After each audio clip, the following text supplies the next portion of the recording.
Нэгдүгээрт хоёр юм бид бас бодох хэрэгтэй. Аль ч засгийн газар сонгуулийн дараа ажил хийх хугацаа бол ер нь бол 2 жил байна. Үлдсэн 2 жил нь айгүй ерөнхийлөгчийн сонгуул болно. Тэрний дараа их хурлын сонгуул болно гэдэг улс төрчид эхэлдэг. Тэгээд ажил хийх 2 жил дотор үнэхээр том төслүүдэд явуул энэ улс оронд хэрэгтэй эдийн засгийн хөшүүрэг одоо ажилуулъя гэж бодсон бол хамтраад ажиллахад нь шүмжлэхгүй дуу байсан. За Арслан нам бол гэрээнд дурдсан бүх зүйлийг бол хариуцлагатай биелүүлсэн. Та бүхэн анзаарч байгаа бол том төслүүдийг гацаанаас гаргах улсын хурал дээр конференц дарахад хамгийн хариуцлагатай ирээд хуралд суугаад асуудлыг дэмжиж явж исэн Арслан нам хаан. Дээр нь асуудал хариуцсан бүх Арслан намын сайдууд ажил дээр зүгээр суугаагүй. Энэ богино хугацаанд бол байдаг бүх одоо нөөцөөрөл ажилласан баг. Тэгэхээр одоо гэрээ зөрчсөн гэдэг бол одоо бодиттой төгөлд биш баг. Зүгээр ардын нам огт шүүмжил сураагүй. Ажил хийхэд шүүмжил байн гардаг. Арслан нам бол дотроо ч гэсэн асуудал ил толж яриа шүүмжилдэг тийм нам. Өөрийнхөө намын дараа тэгэл өрөөлийн ерөнхий сайдыг шүүмжлээд алдаа дутгал байна гэвэл хариуцлага тооцоо гэж хэлж нэг шаарддаг тийм нам. Та бүхэн анзаарч байсан бол манай цөөн бус гишүүн тийм яриа зөндөл гарч ирсэн. Гэтэ гар үсэг зурсан нь бол 3 байгаа баг.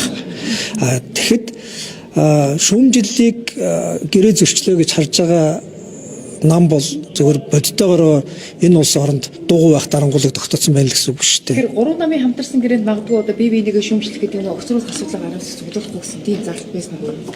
3 намын одоо гэрээн дотор ийм наривчилсан залуугт байхгүй. Бид бүр наривчилсан залтууд оруулахын тулд ямар ажил хийх юм, ямар үр дүнд хүрэх юм, яаж хэмжигдэх юм гээд олон зүйл ярьсан боловч нэг өдрийн дотор зөвхөн ерөнхий 3 залттай гэрээ байгуулъя гэд тэгээ манай намын бүлэг гэрээгээ үлээгээд зогсож байхад араар баталсан шүү дээ. Та бүхэн бүгдээр тэр түүхийг санаж байгаа бах. Бид нүүдэг нам биш. Бид ажил хийдэг нам.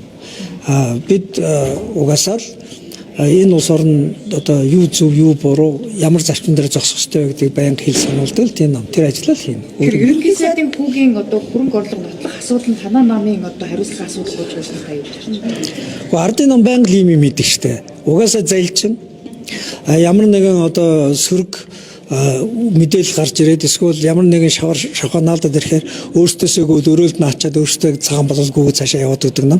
Логик нь бол жирийн 90 сар бол ухаантай хүмүүс ойлгохгүй. За байгалийн тэнэгдүү хүмүүс бол дагааж байгаа алгатай ших баг.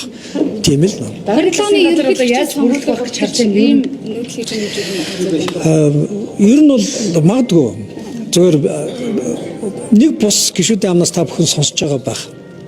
Өнөөдөр болж байгаа үйл явц ардаа үндсэн үеийн өөрчлөлт болон ерөнхийлөгчийн сонгуулийг угтсан ер нь та бүхэн бүгдээр л мэдж байгаа. Би энэ үгийг одоо сүүлийн 15 жил хэлж байна баг.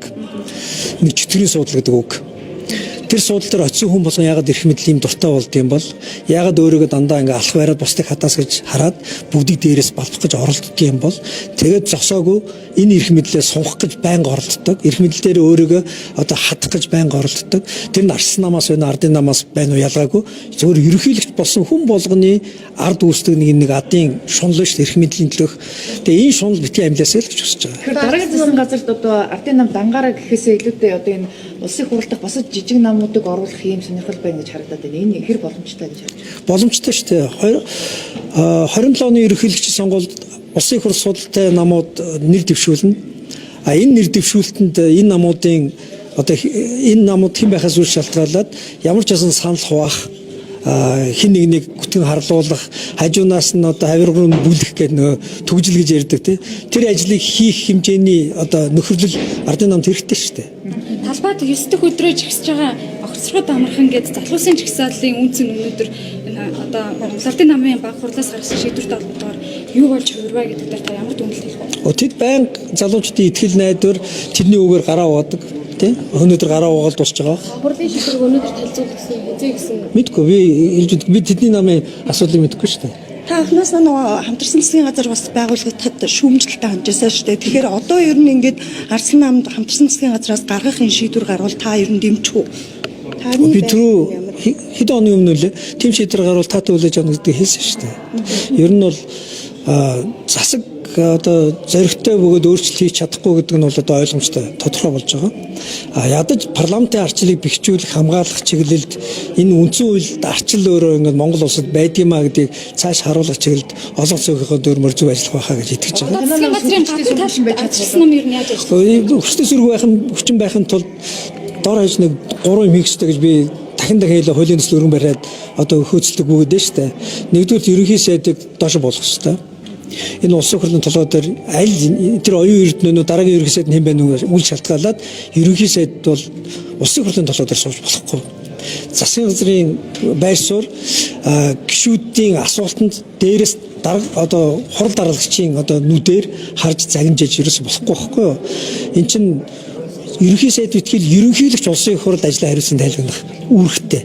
Тийм учраас улсын хурал шиг байхын тулд энэ санал асуудлыг шийдэх ёстой байх. Хоёрт нь дахиад энэ парламент мэтгэлцээний парламент болохын тулд яах ёстой вэ гэхээр энэ ерөнхий сайдын мэдээллийн цагийг улсын хурлын асуулгын цаг болгож өөрчлөөд ерөнхий сайд засгийн газар пропаганда гэдэг сэдвээр улсын хуралд орж ир тоглодог биш. Гишүүд улс орон тулгарсан асуудлаараа ерөнхий сайд засгийн газараас асуудаг тэр дэвжүүрийг орох ёстой. Гуравт нь дахиад хамгийн чухал зүйл бол тэр ерөнхий сайд байна уу, засгийн газрын гишүүн байна уу, ерөнхийлөгч байна уу хэн байхаас үл шалтгаалаад улсын хурлд худал ярьдаггүй байх хэрэгтэй. Энэ гурвыг хийх юм бол парламент нэг парламентч болох байх. Парламентын арчлал, парламентын засаглал Монгол улсад нэг байна гэж нэг үнэлдэг байх. За.